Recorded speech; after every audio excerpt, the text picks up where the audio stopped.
है मसीह का प्यारा वचन, ये है वचन प्यारा।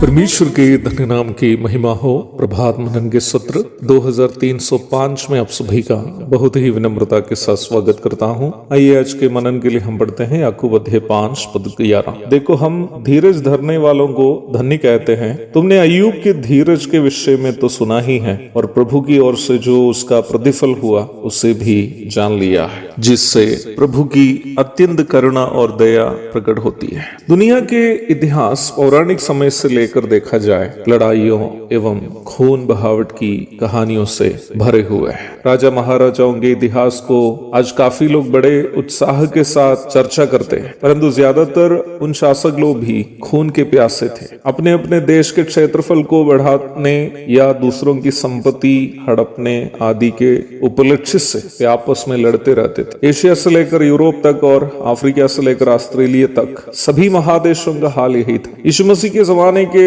रोम साम्राज्य में जनता भी उन सम्राटों की आराधना करते थे जो दूसरे देश को हराकर वहां के इंसानों का कत्ल करते थे। अंग्रेज भारत में आने तक के समय भारत भी अनेकों रियासतों में बटा हुआ था, जिसके शासक लोग एक दूसरे पर हमला करते रहते थे। जनता के धन से मौज मस्ती करते हुए एक दूसरे के साथ लड़ते रहे उन शासकों को आज भी कई लोग बहादुर मानकर प्रशंसा इसलिए करते रहते हैं क्योंकि कहीं न कहीं हमारे बीच में भी कई लोग एक दूसरे के खून के प्यासे हैं। इसी प्रकार एक दूसरे के खून चूसने के लिए आतुर दुनिया में बाइबल का संदेश सहनशीलता का है। सहनशीलता को एक ईश्वरीय स्वभाव के रूप में बाइबल परिचय कराती है। बाइबल के प्रथम 5 पुस्तकों के लेखक मूसा से भी पूर्व जीवित एक भक्त इंसान था, अय्यूब। परमेश्वर के प्रति उनकी भक्ति अति भयानक कष्टों से गुजरने के लिए उसको प्रेरित करते हुए अय्यूब की पुस्तक में हम देखते हैं। अपनी संपत्ति, संतान और सेहत नष्ट होने के बावजूद भी उन्होंने उन सभी कष्टों को धीरज से सहते रहा। उनकी पत्नी भी उनको यह सलाह देते हुए हम वचन में पढ़ते हैं कि परमेश्वर का इनकार करते हुए प्राण त्याग कर दे, परंतु परमेश्वर पर अपनी आशा छोड़ने के लिए अय्यूब तैयार नहीं हुआ। अय्यूब ने जिन कष्टों से गुजरा उसे वर्तमान परिप्रेक्ष्य में समझना और समझाना दोनों मुश्किल काम है। अय्यूब के जीवन में उन कष्टों को आने देने के पीछे कम से कम 3 ईश्वरीय उद्देश्य को हम वचन से समझ सकते हैं। पहला, ईश्वरीय नैतिक स्वभावों का प्रदर्शन, exhibition of gods moral characteristics. मैं इस बात को पूर्व में बता दिया था कि सहनशीलता अथवा धीरज या पेशेंस परमेश्वर के नैतिक स्वभावों में से एक है। बाद में स्वयं प्रभु यीशु मसीह जगत में आकर धीरज को उसकी परिपूर्णता में क्रूस पर दर्शाया था। दूसरा, अपने भक्त के जीवन से परमेश्वर की महिमा, God's glory through the life of his saint. अय्यूब के जीवन में शैतान इसलिए परेशानियां ला रहा था क्योंकि वो परमेश्वर के सामने यह साबित करना चाहता था कि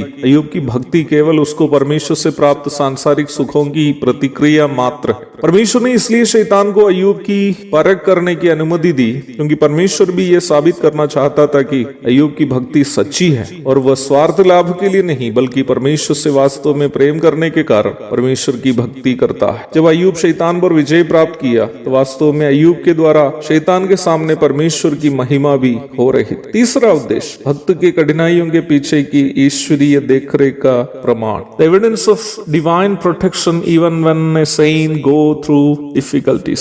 अय्यूब की पुस्तक हमें यह भी प्रमाण देती है कि प्रत्येक कष्ट और परेशानी जो अय्यूब के जीवन में आई है तभी आई जब परमेश्वर ने उसके लिए अनुमति दी, और तब तक ही रही जब तक परमेश्वर ने उसे होने दिया। और उतनी ही परेशानी आई जितनी की परमेश्वर ने शैतान को अनुमति दी थी। अर्थात यद्यपि अय्यूब अत्यधिक कठिनाइयों से क्यों न गुजरा हो, परमेश्वर ये सुनिश्चित रखता था कि शैतान अय्यूब का सत्यानाश नहीं करे। और अंत में हम ये भी देखते हैं कि परमेश्वर ने अय्यूब के द्वारा सहे हुए सभी कष्टों के बदले सब कुछ उन्हें बहुतायत देकर उसका सम्मान भी किया। याकूब विश्वासियों को तसली देते हुए कह रहा है, अय्यूब के जीवन से हम भी प्रोत्साहित हो जाए और धीरज से कष्ट सहते हुए वर्तमान संसार में मसीह जीवन को आगे बढ़ाएं। एक और शुभ दिन की धन्य कामनाओं के साथ आज का मनन में यह समाप्त करता हूँ। प्रभु आप सबको आशीष दे।